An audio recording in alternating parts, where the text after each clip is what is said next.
Hi, I'm Chaplain Byron Dimon, and this is Chats with the Chaplain. Today, we're going to talk about scissors. But to help me to illustrate this point, one of my children has prepared this other small video, so I'm going to cut over to that for just a couple of seconds.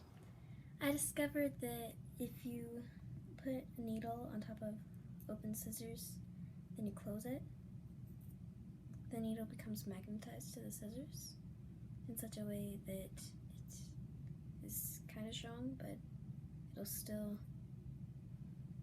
stay on. A special thank you to my daughter Leah, who didn't really want to be in the video but volunteered if we could do it separately. So that's why it's a cutaway instead of having her standing here beside me.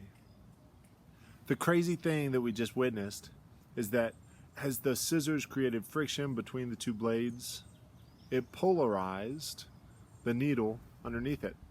It turned it into essentially a magnet with a north pole and a south pole.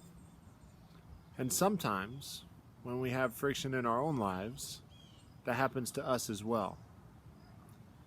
Sometimes when there's a little bit of a discrepancy between what we think and what somebody else believes, we allow it to polarize ourselves.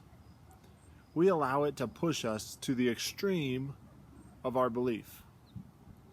The reality is, we're not all that different from somebody who disagrees with us most of the time.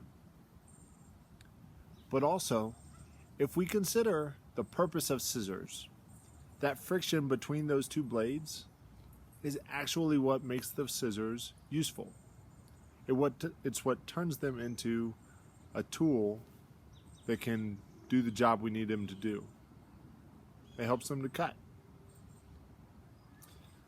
We need friction in our lives. It makes us better. It can help sharpen a knife or sharpen the blades on your scissors. But if we're not careful, it can polarize you. It can make it to where you only see things in extremes. And that's not what we want. So try hard to embrace the friction as something that makes you sharper, without allowing it to push you away from other people. I'm Chaplain Byron Dimon, and this is Chats with the Chaplain.